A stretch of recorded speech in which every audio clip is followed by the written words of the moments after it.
காணிக்காக்கா என்ன பண்ணிக்கிட்டு இருக்கிறக்கா? மக்காச்சோளம் போட போகிறீங்களா? அதுக்கு ஏன் அதுலேருந்து இருக்கீங்க? அப்படியே ஊன வேண்டியது தானே. அதில் என்ன பண்ணிக்கிட்டு இருக்கீங்க? பெருசு பெருசாக விதை இது பார்க்குறீங்க. அந்த பக்கம் என்னமோ லக்ஷ்மி அக்கா என்னக்கா பண்ணுறேன்? கொப்பரைக்காய் எடுத்துக்கிட்டு இருக்கிறாங்க. ஓ, அப்படி அப்படியே நோண்டி நோண்டி போடுறீங்க இப்போ. சூப்பர். இது வெயிலில் காய வைக்காமல் இப்போ நிழல் காய்ச்சலுக்கு வந்துருச்சு மழையின் காரணமாக. ஆமாம், வெயில் காயலாததுனால மழையின் காரணமாக ஃபேன் காத்தில் காய்ந்து கொண்டு இருக்கும் எங்களது கொப்பரை தேங்காய். ஆமாம். இந்த பக்கம் கருவேப்பிள்ளை தலையெல்லாம் காஞ்சிக்கிட்டு இருக்குது. அது பசுமை மாறாமல் கருவேப்பிள்ளை பொடி அரைக்கிறதுக்காக நம்மளுடைய கருவேப்பிள்ளை வந்து இங்கே காஞ்சிக்கிட்டு இருக்குது. ஸோ இதெல்லாம் வந்து காய வச்சு பவுட்ரு பண்ணணும். இந்த பக்கம் இதை முளைக்க வைக்கணும், இந்த பக்கம் அதை எண்ணெய் ஆட்டணும். நிறைய வேலை இருக்குது. ஆனால் வெயில் தான் கம்மியாயிடுச்சு.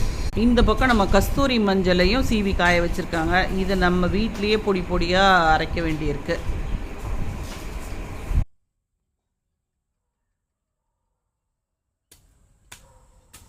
இந்த பக்கம் காணிக்காக்கா ஈசானி மூலையில் நம்ம விதை எடுத்து வச்சுருந்தோம் இல்லையா, சோள விதை, அதை நட்டுக்கிட்டு இருக்காங்க.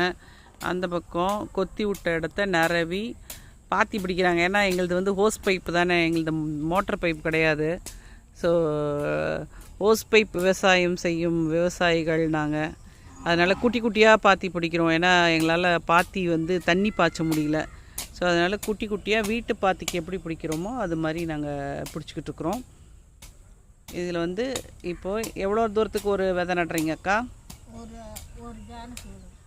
ஒரு ஜானா?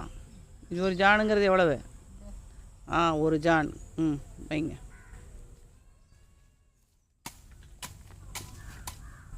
ரெண்டு விதை வைக்கா.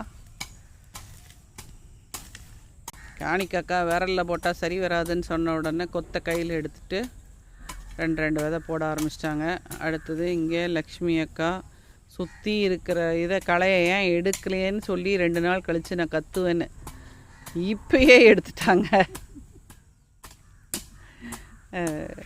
ஸோ நம்மளுக்கு வந்து ரொம்ப மனசு நிம்மதியாக டென்ஷன் இல்லாமல் இருக்கக்கூடிய விஷயம் இந்த விவசாயம். இங்கே வந்தாலே நமக்கு எல்லாமே மறந்துட்டு செடி எப்படி இருக்குது, போட்ட விதை முளைச்சிதா அப்படிங்கிறதுல தான் நம்மளுடைய கான்சன்ட்ரேஷன் இருக்கும். ஸோ இது ஒரு யோகா மாதிரி. நீங்களும் ட்ரை பண்ணி பாருங்கள்.